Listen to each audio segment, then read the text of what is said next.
nuevas, cosas que uno quiere probar con uno mismo. La parte digestiva muy interesante también. Ajá. Y tú eres muy buena para explicar porque tú lo vuelves a hablar de otra manera y lo vuelves a hablar de otra manera y lo vuelves hasta que de alguna forma llega ahí. Gracias. Eso es lo que me gusta, que lo repites de diferentes formas, pero para que todos podamos entender. Pues gracias por valorarlo, porque intento que así sea, ¿no? O sea, soy consciente de la diversidad de trayectorias y perfiles que hay en el curso y no siempre es fácil llegar a todo el mundo con conceptos pues, que muchas veces quedan tan lejos. Así que bueno, si al menos alguien lo entiende, ya me doy por satisfecha. Si encima lo entendéis más, pues la leche, ¿no? Fantástico. No, sí, Bueno, gracias por tu paciencia. gracias por Yo valorarlo también, Pamela. coincido con Pamela en el comentario, la verdad. Muchas gracias. Y compis, de que ya sabes cositas de medicina chile y demás, cuando quizá hago un poco más de parón, ¿no? Entre comillas, os aporta algo nuevo, también os ayuda a reentender, a refrescar, etcétera. Sí, siempre. Vale. Eso siempre es bienvenido. Sí, la verdad que siempre es bienvenido, ¿eh? Y no te creas que por mucha experiencia que se tenga, siempre sigues aprendiendo con este tipo de cosas, o cuando lees una nueva perspectiva, o no sé qué, y ahora me O la encuentro... forma de explicarlo, igual cada uno tiene su librito y con uno igual renqueas más y dices, jo, ¿esto cómo era? Y resulta que otra perspectiva te abre los ojos, el plin. Exacto, Sí. eso ocurre, e insisto, o sea, eso dejad que os ocurra siempre en todas las áreas, porque una de las mejores cosas que uno puede hacer consigo mismo es dejarse siempre sorprender, no dar nunca por hecho que ya lo sabes, que no tienes nada más que aprender. Eso es uno de los mayores errores, yo creo que se puede cometer en cualquier ámbito de la vida y estar dispuesto, ¿no?, a que la perspectiva de otra persona y la experiencia de otra persona te pueda abrir otro camino y abrir otro mundo. Y entonces, bueno, pues si también está sirviendo para eso, es algo que todos nos llevamos y que es muy interesante porque nos ayudará a pensar de otra manera. Venga, tenemos temita por delante, así que vamos a continuar con él.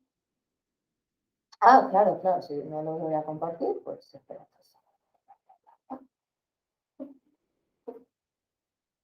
Ahora sí, ¿verdad? ¿Se ve?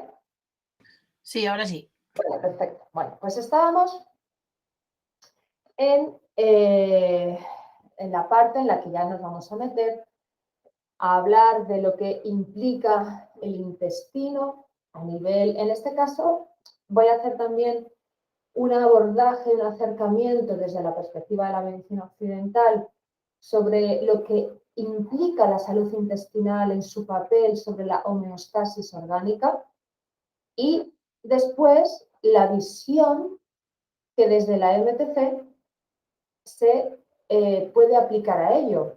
No nos olvidemos que los conceptos como disbiosis, SIBO, ¿no?, sobrecrecimiento bacteriano, permeabilidad intestinal, patología autoinmune relacionada con este tipo de situaciones, es relativamente reciente en cuanto a su prevalencia tan alta en las poblaciones.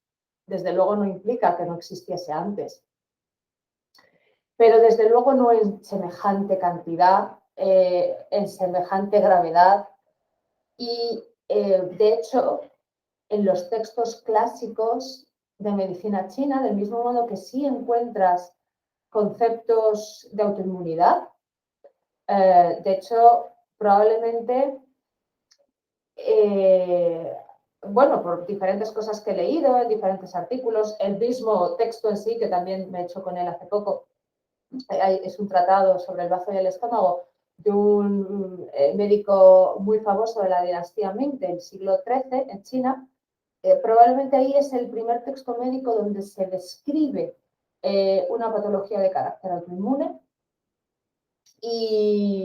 Pero bueno, va también por otro tipo de vías. Sin embargo, la patología intestinal pura y dura en la que ahora nos vamos a adentrar y que tiene una cantidad de repercusiones, mejor dicho, en todo el sistema, Esto es algo relativamente reciente y que tiene muchísimo que ver con la forma de vida eminentemente occidental.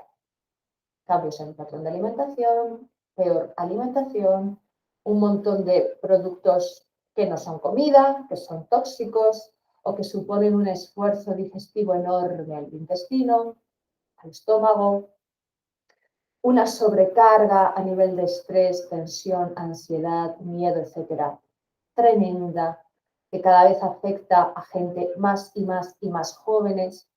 Yo probablemente en estos meses más recientes estoy atendiendo a chavales y a gente más joven que a lo mejor que lo que hace, imagínate, 5 años podía suceder en casi un año entero.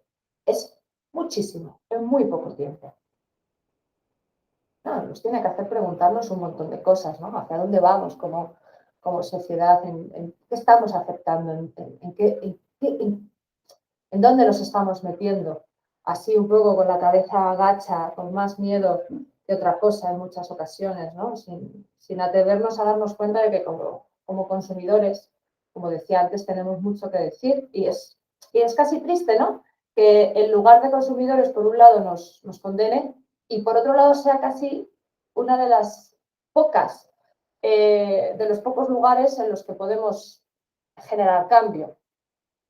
Bueno, no quiero llegar a un punto tan filosófico como eso, pero desde luego a lo que me estoy refiriendo es que el ritmo de vida que llevamos también con sociedades en las que la prisa, no se la prisa, la inmediatez, el no respetar los tiempos que marca la naturaleza, que marca el cuerpo, la falta de autocuidado, el que no nos hayan enseñado a cuidarnos adecuadamente, el que se entienda que la salud queda en manos de otro, ¿no? El médico, el sistema sanitario, pero yo no tengo que hacer nada. Eso es una lacra enorme dentro de nuestro Sistema Nacional de Salud, que por otro lado ha sido, porque ahora ya no lo es tanto, ha sido magnífico, ha sido la envidia del mundo básicamente. O sea, el sistema sanitario español durante muchos años fue un modelo súper copiado y nunca con tanto éxito como aquí lo tuvo durante determinadas décadas, pero que una de sus piedras de toque fue, y sigue siendo, la paternalización. No se contaba con la opinión del paciente, no se le enseñaba a cuidarse, no se le enseñaba a prevenir, tampoco es algo que se enseñaba en las facultades.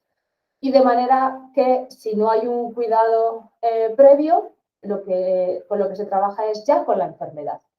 Trabajar desde una base de enfermedad siempre es muchísimo más difícil que prevenir. Lo que hace que el trabajo se complique, porque ya tienes que deshacer muchas cosas que están estropeadas y además cambiar actitudes y hábitos en poblaciones que no han sido educadas ni concienciadas en que esos hábitos y esas costumbres son lo que van a generar la salud o la mala salud, o sea, la buena salud o la mala salud. Y eso pues nos toca también hacerlo en las consultas. Es generar ese trabajo de concienciación, ese trabajo de cambio, de educación. De educar, esa educación para la salud que nos ha hecho... Y todo ese tema de... Exacto. Pero, ¿qué ocurre? ¿Por qué es tan difícil? ¿Por qué los cambios se van generando tan de a poco? Que sí, que se están generando, es verdad, pero muchas veces se están generando ya por hartazgo y por desesperación. Es decir, la gente empieza a hacer cambios cuando ya está muy mala en muchas ocasiones. Yo, por ejemplo, yo soy fisio, tengo mi consulta y te pegas una currada de la leche haciendo una serie de ejercicios, recomendaciones para que el paciente los haga, te viene a la consulta, se los empiezas a explicar y te dice que yo no los voy a hacer, ¿eh? O sea, no me da la vida para hacer nada. No te da la vida, no. Es que no estás dispuesto a cambiar, claro. Eso es. Y peor para ti. Exacto. Así es. Entonces, yo he llegado a un punto en que, pues imagínate, te lo encuentras a todos los niveles y hay muchas personas que sí, que vienen a consulta de medicina china, aparte de que con unos pájaros en la cabeza, no sé, deben de pensarse que vamos a sacar una varita mágica y los vamos a transformar en Cenicienta o algo así, de golpe y porro. No, con una aguja, ¿qué coño una varita mágica? Una agujita mágica, ¡hala! Ya está. Ya tienes una cuenta corriente llena de ceros una casa en Palm Beach, el cuerpazo de tu vida y ahí te está esperando tu príncipe azul. O sea, en serio, estoy haciendo quizá un ejemplo un poco grotesco, pero vienen con muchos pájaros en la cabeza. Porque pretenden que la acupuntura haga lo que las pastillas no hacen. Y es como, no, querido, no. Aquí las cosas funcionan de otra manera y tú vas a tener que hacer cambios. Y Pero perdona, yo creo que eso es mucho la sociedad en general, ¿no? Nos han vendido que la industria farmacéutica nos daba una pastilla para curarlo todo y se ha acomodado todo el mundo de tal forma que yo quiero una pastilla para poder estar 8 horas sentado en el sofá y quemar toda la grasa de las 2.000 calorías diarias que consumo. Exacto. A eso me refiero con que no ha habido por parte de los... No se ha cuidado la prevención. Exacto, no se ha cuidado, es que se ha ignorado sistemáticamente, que es peor todavía que ignorarla. O sea, que no cuidarla. Ignorarla es mucho peor que no cuidarla, porque ni siquiera la consideras. Porque no cuidarla es como, bueno, sé que está ahí, pero quizá no le dedico tantos recursos. No. No ha habido prevención. No ha habido educación para la salud adecuada. Sí, hay algún tallercito a enseñarle a los niños a lavarse las manos, los dientes, a no sé qué, pero en los colegios, en los comedores, en las máquinas de vending, en los bares de los institutos, hasta hace literalmente 3 días, te encontrabas un montón de comida de mierda, literalmente, y ahí no pasaba nada. Y estancos en las puertas de los coles y en los en las puertas más de los institutos. Es decir, que hay un consenso social a muchísimos niveles y bueno, y el mundo en el que vivimos y la presión y la pérdida de condiciones laborales, etcétera, que hacen pues, que la vida hoy, pues no sea precisamente fácil. Ni el acceso adecuado a la comida, ni que la gente entienda y asuma de buen grado que, chico, esto es cosa tuya, que el tratamiento lo tienes que hacer tú, que si tú no quieres seguir las pautas, que si tú no quieres hacer esos cambios que, por ejemplo, te dice tu fisio o te dice la persona a la que le estás pidiendo ayuda para mejorar tu alimentación o bajar de peso o calmar tus problemas digestivos, entonces es como... Si tú no lo haces, yo no lo puedo hacer, yo no tengo... Y efectivamente es una cuestión que tiene mucho que ver con el mundo en el que vivimos, la sociedad en la que vivimos, pero que no viene de ahora, sino que lo que estamos viviendo ahora es un producto de ese descuido generalizado por el medio ambiente, por los medios de producción, por el tipo de comida, por los hábitos saludables en cuanto a ejercicio, etcétera. Claro, ¿qué pasa? Que todas esas condiciones, los fármacos, exacto, un sistema sanitario que no previene y que ya tiene que tratar la enfermedad, ¿en qué se va a basar? En intervencionismo y en farmacología. ¿Va a solucionar los problemas? ¡Hola! ¡Claro que no! En muchos casos con farmacología no, porque ¿qué pretendes? Paliar, o sea, para una cosa aguda, un momento dado, pues un dolor, una analgesia, por supuesto, bienvenido sea. Oye, qué bien. Pero para un problema crónico, te doy primero una pastilla, pero que solo vamos a tocar el síntoma, porque no me voy a poner a mirar para nada de dónde viene ese problema. Esto ya sería demasiado trabajo. Pastillita por aquí, claro, va a generar unos efectos secundarios, otra pastilla. Conclusión, el país, creo que es el segundo país en el mundo más polimedicado, con gente con muchísima gente que toma al menos 4 pastillas, al menos. Y otros que llegan hasta los 12, 16 y 17 pastillas al día, que dices, pero si es que no te tiene que funcionar ya nada, si es que todo tiene que haber inhibiciones y alteraciones y contraindicaciones entre ellos. Un auténtico desastre. Entonces, entre la contaminación, los hábitos alimentarios cada vez más cambiados, el tipo de alimentos, los fármacos, los hábitos tóxicos, el estrés, la ansiedad, todo eso que es tan potente y tan generalizado en nuestras sociedades, son factores que determinan y alteran muchísimo la salud en general y en concreto la salud intestinal. Claro, ¿qué pasa? Que el intestino, hemos dicho que una de su gran función es la de filtrar. Al absorber nutrientes está filtrando. Está haciendo una selección. Es un juez que decide y elige. Tú sí, tú no. ¿A qué se le va a dar paso? Aquello pues, que va a ser beneficioso para el organismo, que le va a nutrir o que le va a aportar algún tipo de beneficio. Y todo lo que no entre en esa categoría se va a ir fuera. Pero claro, no se va a ir fuera de una manera sencilla. Va a tener que pasar primero por ese filtro del intestino, que ya está haciendo un trabajo extra, si lo que es no, cada vez es más. Función que después va a ser continuada por la labor del hígado como gran metabolizador, pero también por ese retorno, por un lado, a intestino para eliminación vía heces, o ese retorno de lo que tiene que ser expulsado a las vías del agua para ser eliminado a través de la orina. Por tanto, todas esas cosas que queremos expulsar, todos esos que nos, yo qué sé, ¿no? Todo lo que puede resultar perjudicial o no beneficioso directamente para el organismo, antes de su expulsión va a pasar por un montón de lugares. Y si no se metaboliza bien, va a quedar estancado o acumulado o en tal sitio, en otro. Es decir, que se va generando condiciones que alteran profundamente y cada vez más y cada vez más y cada vez más el medio interno de la persona.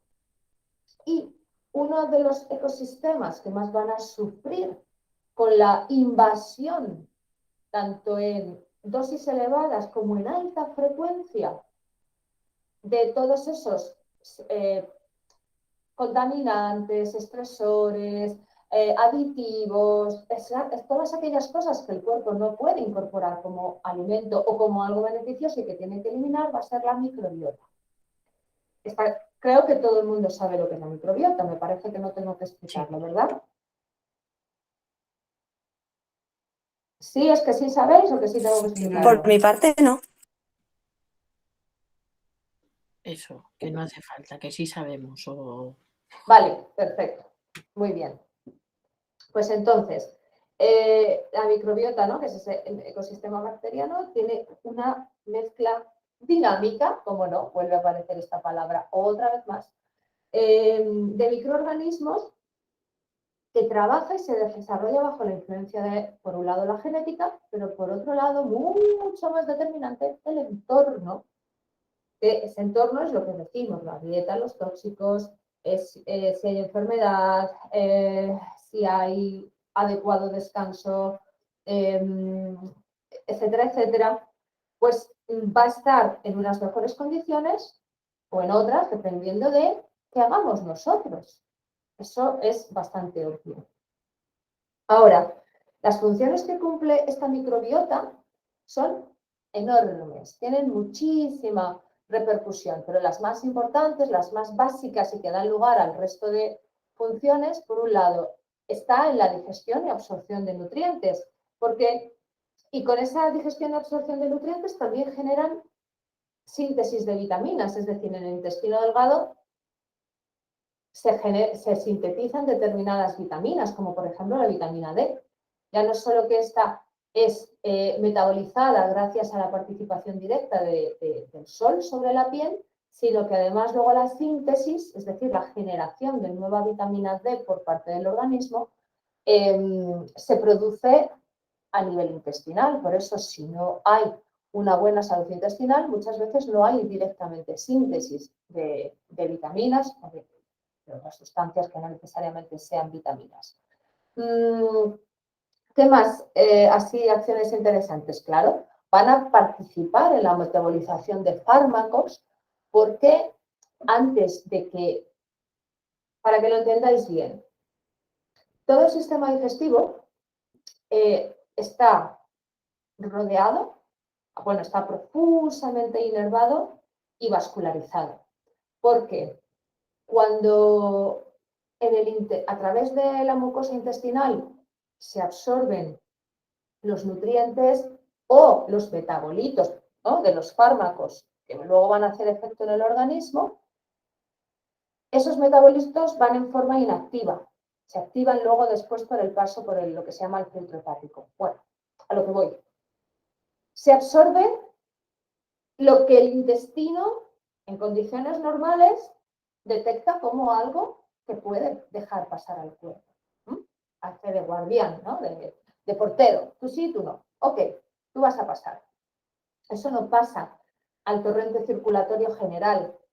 Llega a esos plexos que se llaman venosos y arteriales que rodean el sistema digestivo y forma parte de es una sangre, si la puedes ver, no es roja, es una sangre más turbia, que tiene cierta similitud con el contenido del sistema linfático y que es dirigida directamente, o sea, es trasladada directamente a través de esos plexos venosos a lo que se llama el sistema porta, que va directamente al hígado. Esa sangre turbia, sí, digámoslo así, esa sangre turbia que es producto de lo que se absorbe del intestino llega al hígado y ahí es donde el hígado hace su magia, 300.000 millones de procesos a la vez, a ti te depuro, a ti te limpio, a ti te filtro, a ti te paso por X procesos. Los fármacos de ser metabolitos inactivos se activan gracias a ese paso por el filtro hepático y entonces tienen actividad biológica dentro del organismo. Tú no, tú lo que vas a hacer es te voy a mandar otra vez de vuelta al intestino, pero en este caso para que seas expulsado, es decir, todo el trabajazo que hace ahí el hígado. Y lo que sí resulta inútil después de ese paso por el filtro hepático para la circulación, entonces es por donde sale camino del hígado hacia la cava, la vena cava, que es la que lleva toda la sangre del retorno venoso al corazón. En el corazón se limpia, se purifica, se mezcla con la sangre oxigenada que llegan desde las venas pulmonares y ya lo tenemos como sangre arterial que va a nutrir a todas las células del cuerpo, ¿vale? Lo que significa que en esta primera absorción y digestión de los nutrientes hay una sinergia, una conjunción de funciones entre la absorción de lo que el intestino delgado ha filtrado y lo que es, y después lo que de esa primera selección que hace el intestino grueso, como la segunda selección, por así decirlo, que se hace en hígado. Y lo que resulta de esa segunda selección que hace el hígado es lo que va o a expulsarse a través de heces, orina o sudor, o a ir a la circulación general porque se supone que es lo bueno, que es lo que tiene que estar en el organismo. Dejémoslo de momento ahí. Después veremos qué pasa cuando las cosas empiezan a fallar. Pero de momento lo dejamos ahí. ¿Se ha entendido? Sí, sí. ¿Sí? Todos lo habéis entendido, ¿verdad? Sí, sí. Vale. Seguimos. ¿Qué más hace la microbiota? Función importantísima, regulación inmunitaria y señalización hormonal. Las bacterias son seres vivos y como todos los seres vivos tienen su modo de acción, pero también sus vías de señalización, es decir, su lenguaje. Y ven, si bien, o sea, si en el interior del cuerpo, el lenguaje con el que nuestras células, órganos, etcétera, se comunican suele ser bioquímico, esto es neurotransmisores, hormonas, enzimas, o bioquímico, cofactores, impulso eléctrico nervioso, vías aferentes, vale, bioquímico o eléctrico. Pues las bacterias, como seres vivos que son, también tienen un lenguaje y hacen que entre ellas se comuniquen dentro de un mismo ecosistema, como pueda ser el intestino, pero también con colonias de otros ecosistemas dentro del cuerpo. Y esta señalización funciona muy parecido a lo que es la señalización hormonal. Sabéis que las hormonas, el sistema endocrino, en realidad es neuroendocrino, porque está regulado con biofeedbacks a través de la actividad del hipotálamo hipófisis, pituitaria, hipocampo, todos estos. Sobre todo bueno, no, da igual, no me voy a poner a decir nombres, pero me refiero que las hormonas que se segregan desde tiroides o desde glándulas suprarrenales o desde órganos de reproducción sexual están mediadas por una actividad que se regula desde el cerebro y que en función de los niveles de hormonas, esos niveles de hormonas le están diciendo al cerebro, estoy aquí, estoy en este nivel. Entonces el cerebro, que es el gran comandante, dice, entonces estás bien. Le mando la orden a tu glándula secretora para, oye, que ya tenemos el nivel suficiente en sangre, corta, no sigas produciendo más. Y al mismo tiempo, al revés. Es como una polea, ¿no? Cuando llega a un determinado nivel, que ya está aquí, para, que no necesitamos más. Y al contrario, cuando bajan mucho los niveles, desde aquí te dicen, que hay pocos niveles, empieza otra vez a segregar. Pues es muy parecido lo que hacen, la manera en la que se comunican las bacterias de la microbiota orgánica, tanto en un mismo ecosistema como en diferentes ecosistemas. De manera que sabemos que, bueno, voy a poner esto con la otra, con la otra característica, porque son parte prácticamente de lo mismo. Esa regulación inmunitaria, señalización hormonal y relaciones intersistema que realiza la microbiota, es decir, estas bacterias imprescindibles para la vida, van en función, pues eso, de lo que vayan generando, de sus funciones, pero también de la señalización. De manera que si una microbiota sana,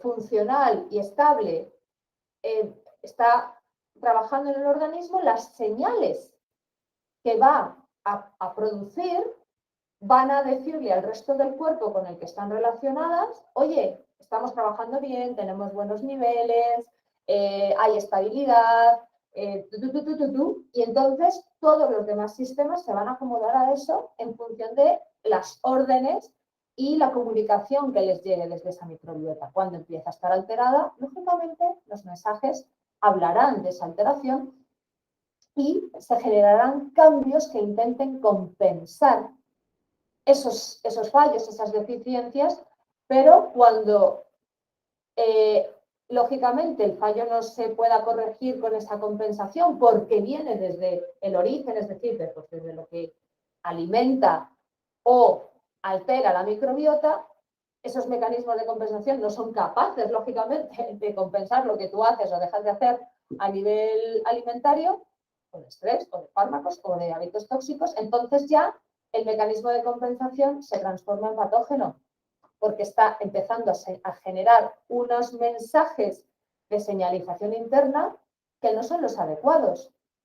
Sabemos también, os pongo un ejemplo, sabemos que una de las sustancias que se genera por acción de toda esta microbiota intestinal en conjunción con la función de filtraje de lo que sí puede pasar adentro del sistema que realiza el intestino, es la producción de serotonina.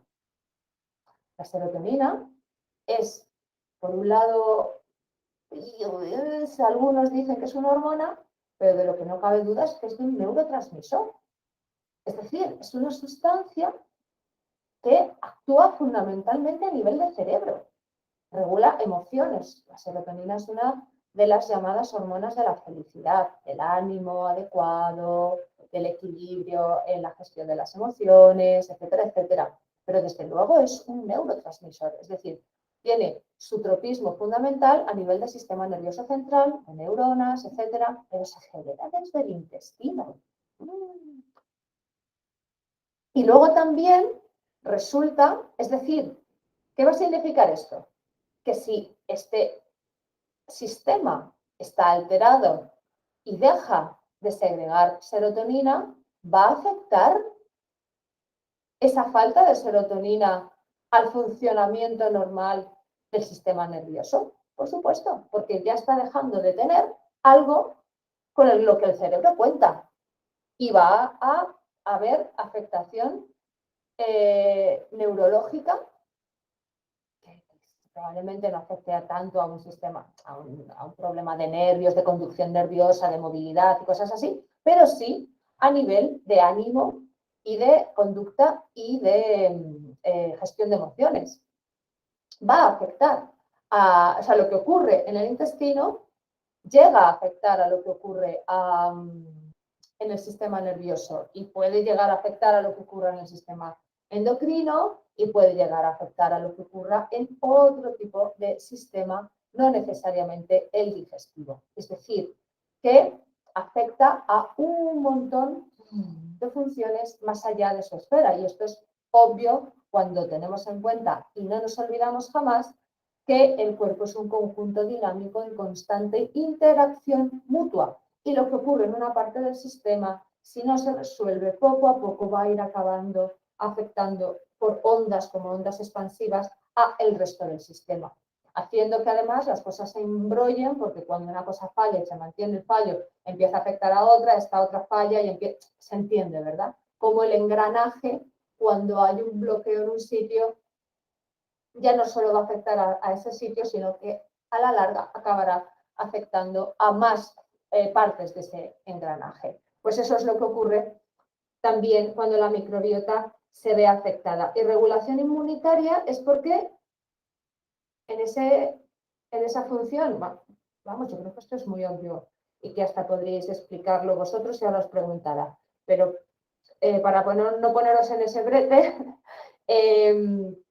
básicamente, y digo básicamente porque de aquí podríamos explicar todo lo que nos queda de día, pero básicamente, como haciendo un súper resumen, la función inmunitaria relacionada con el intestino tiene que ver con su función principal.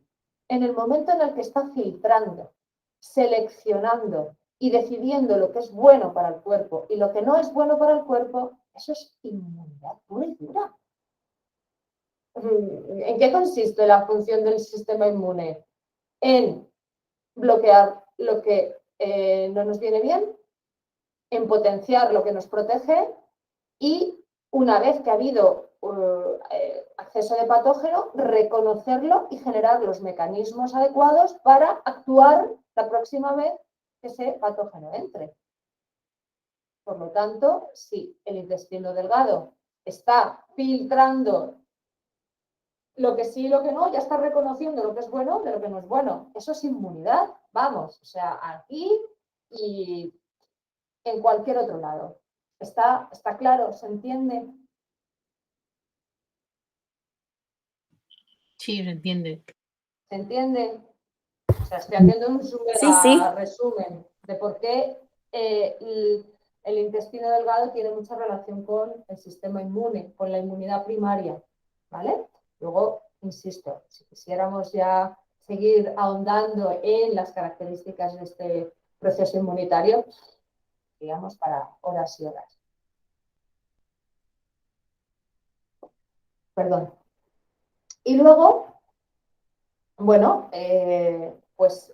esto, por ejemplo, de las relaciones intersistema que os decía, se ve mucho, pues sobre todo a nivel también de cerebro, pero obviamente a otros temas de síntomas extradigestivos, pero afecta también mucho el tema del ánimo, ¿eh? O sea, cuando hay alteraciones en este caso, de hecho, hay hasta psicobióticos, ya no solo probióticos, hay algunos que son psicobióticos, porque se puede trabajar desde el intestino para corregir determinadas alteraciones a nivel cognitivo y demás, derivadas precisamente de esa alteración en el sistema gastrointestinal. Fijaos, y aquí es lo que vamos a hablar ahora dentro de un ratito. A ver, déjame ver cómo vamos. Sí, perfecto. Venga, pues voy a explicar rápidamente lo que significa la disbiosis. ¿Alguien? Venga, espera un momento. ¿Alguien sabe? ¿Alguien sabría explicar o aventurar lo que es la disbiosis? ¿Os suena este nombre? ¿Lo habéis oído antes? Sí. Vale, creo que Ceci ha sido quien ha dicho sí. Pero, me parece, lo digo porque no os veo. Sí, sí. ¿Hay alguien que no lo sepa? Yo ¿Que no. no lo haya oído? Soy ¿Qué Isabel. eres, corazón, que no te veo? Ah, Isabel, vale, tú no la has escuchado. ¿Alguien más que no sepa lo que es la disbiosis? Sus micros, por fin.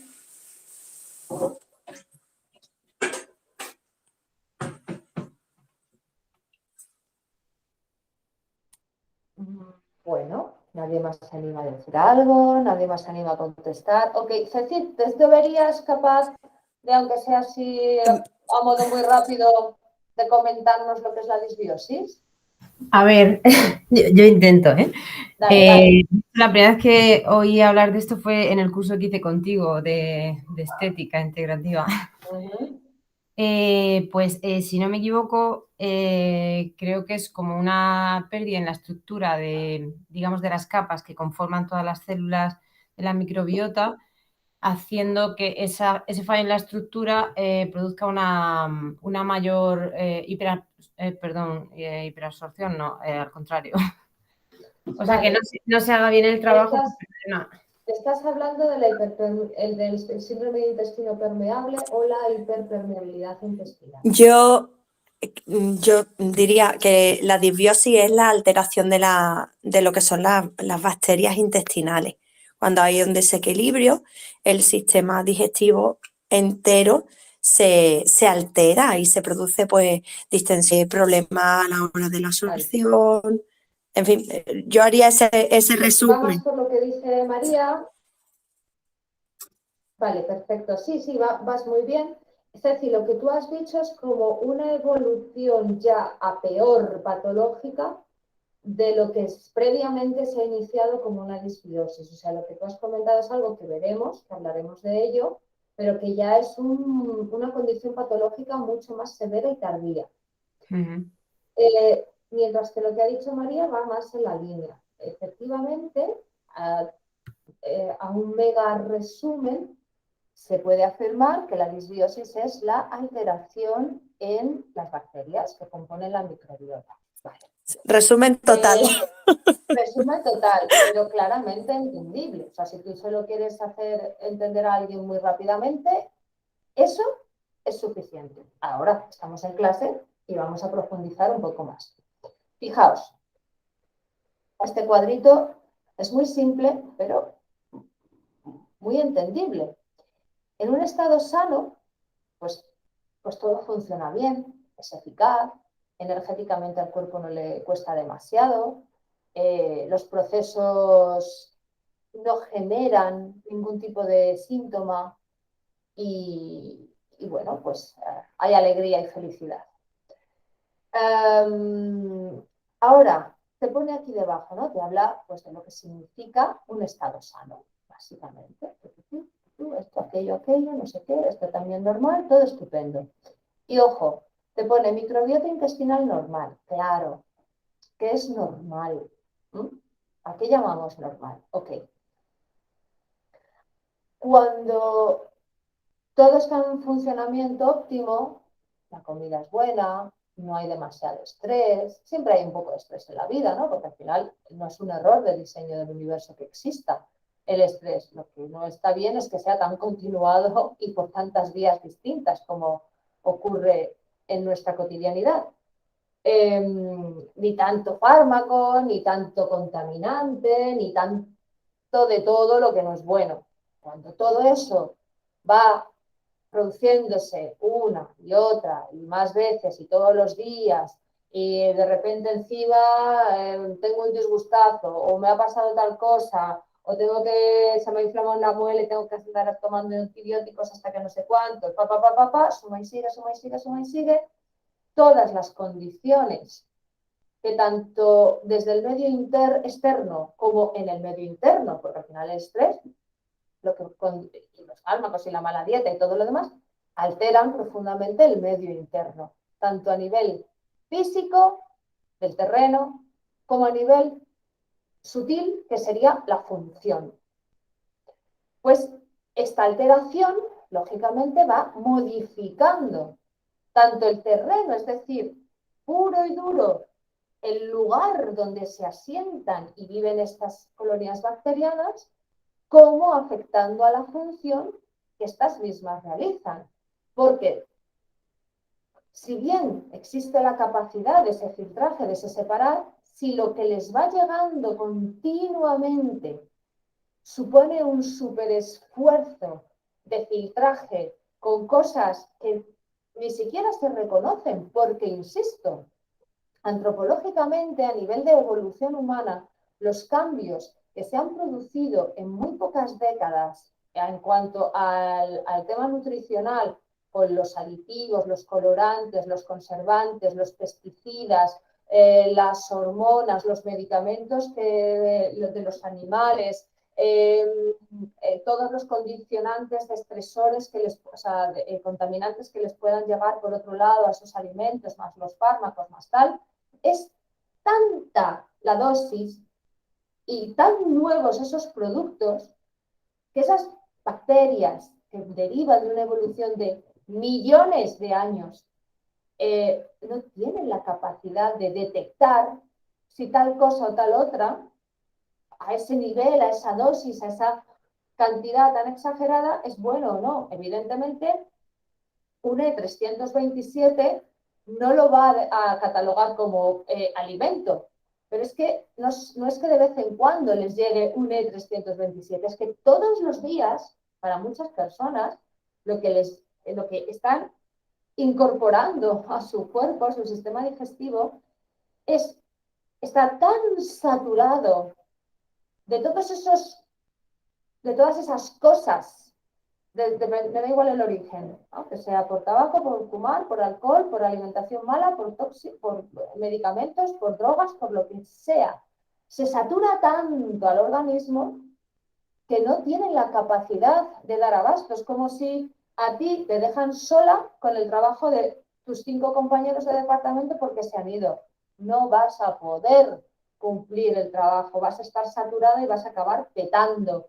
Entonces va a haber cosas que se dejen sin hacer, esas cosas que se dejen sin hacer van a generar una serie de problemas, tratando de apagar ese fuego se van a olvidar esas otras. Pues eso es lo que pasa a nivel intestinal con la microbiota, que es tan brutal la dosis de productos que tienen que andar filtrando, reconociendo, decidiendo qué hacen, qué no hacen, que sobrepasa su capacidad. Y en muchos casos es lo que ocurre con los ecosistemas medioambientales, que cuando están muy contaminados se degradan. De unas lagunas perfectas, preciosas, que conservaban su nivel de salinidad, el nivel de volumen, con las plantas, la flora adecuada para que esas aves migratorias parasen ahí en invierno, tal, resulta que empiezan a recibir vertidos tóxicos de la granja de al lado y al principio más o menos el ecosistema responde y se adapta, pero poco a poco, si el vertido sigue siendo continuado y no se le pone freno, va a acabar. Y esas marismas dejarán de ser ese ecosistema perfecto y bien integrado a ser un lugar cenagoso, maloliente, sin vida, porque todo lo que viviese ahí se ha muerto o ha dejado de venir. Es decir, que literalmente esa sobreexposición a contaminantes de todo tipo y condición mata a las bacterias beneficiosas, por lo tanto reduce su número, y las que quedan pues no pueden con todo ese trabajo que se les viene encima. Eso en sí mismo ya es disbiosis. Hay una disminución del número y del tipo de bacterias beneficiosas. Eso ya es disbiosis, pero no se queda ahí el tema, porque en pequeñas cantidades, muy pequeñas, hay también dentro de ese ecosistema otras bacterias que se llaman las oportunistas, como puede ser el ejemplo más obvio, las cándidas, que son levaduras más que bacterias, pero bueno, conviven también ahí. Levaduras, hongos, para no confundirnos. Bueno, venga, dejadlo estar, no importa ahora. Es que tampoco están tan... tendría que hacer alguna aclaración al respecto, pero no viene al caso. Estábamos con el ejemplo de las cándidas, que son oportunistas, patógenos, micropatógenos, ¿no? Microorganismos oportunistas que también conviven en pequeñas cantidades dentro del organismo. ¿Pero por qué se les llama oportunistas? Porque, claro, de repente, no de repente, porque estos procesos no son de repente, el cuerpo tiene una capacidad de resistencia y de adaptación que es puro milagro, pero claro, le saturamos y tampoco puede con todo. Cuando progresivamente estas colonias bacterianas van perdiendo su población y dejando huecos libres en la mucosa intestinal, las oportunistas proliferan, aumentan el número y cuando ya aumentan el número, entonces sí son patógenas. En una pequeña cantidad, pues están ahí y hacen sus cositas, pero no molestan a nadie. Ahora, dales terreno, ellas van a crecer, pero su función no es la de ayudar al filtraje y selección de lo que puede o lo que no puede entrar en el intestino. Ellas no están diseñadas para eso. Y en número grande son patógenas. Entonces, ya no solo no tenemos una microbiota que ayude con el proceso de filtraje, que mantenga una señalización que le va diciendo cosas al cerebro, que va ayudando a segregar determinados neurotransmisores, que va ayudando a sintetizar determinadas vitaminas, que está mandándole órdenes a lo que queda del tracto digestivo para que las cosas funcionen bien y bla, bla. Ya no solo no tenemos esas bacterias, sino que además tenemos otras que van a hacer todo lo contrario. Se van a comportar como patógenos. Y entonces perdemos función beneficiosa y se empieza a manifestar función perniciosa. Por lo tanto, ya a tomar por saco el equilibrio. Eso es disbiosis. ¿De acuerdo? Entonces ocurre esto, una proliferación, ¿no?, de bacterias o de microorganismos, no solo bacterias, insisto, hongos, levaduras, pueden aparecer por aquí, colonizar de forma no beneficiosa las paredes del intestino y dar lugar a la enfermedad. Desde, por supuesto,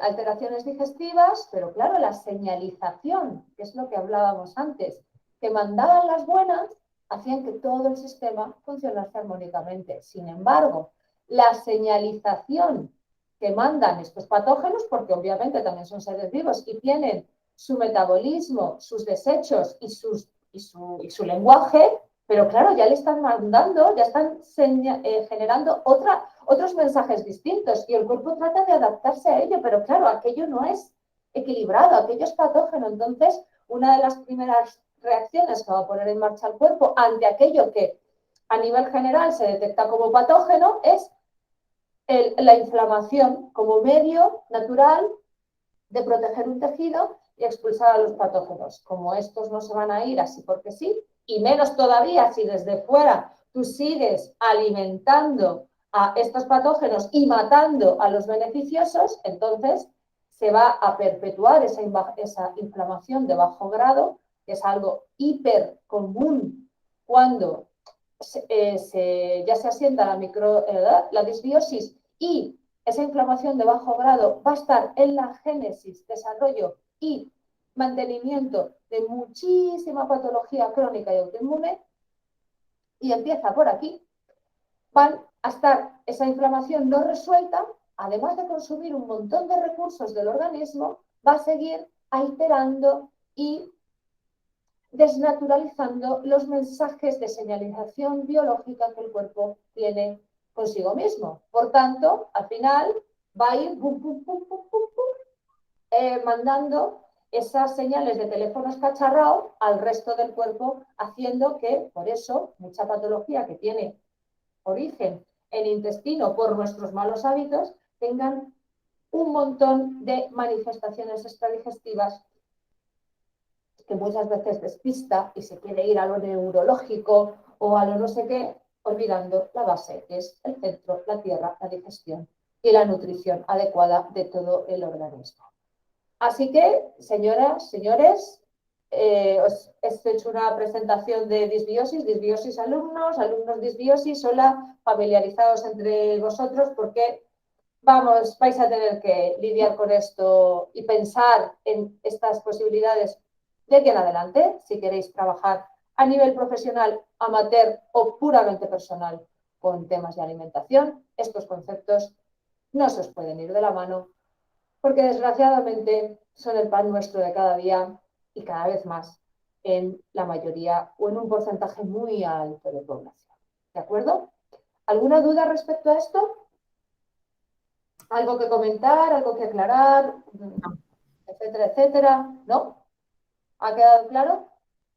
Bueno, pues lógicamente ya para hacer el resumen colofón de la explicación, cuando se produce la disbiosis se altera el ecosistema, hay pérdida de funciones, se genera la inflamación crónica de bajo grado y cuando esto se mantiene, se perpetúa, se enquista, puede dar lugar a otras cositas, como es lo que vamos a ver a continuación, cuando vengamos del descanso. 13:06, nos vemos a las 13:11. ¿Sí? Perfecto. De acuerdo. Vale. De acuerdo. Pues nada, hasta ahora.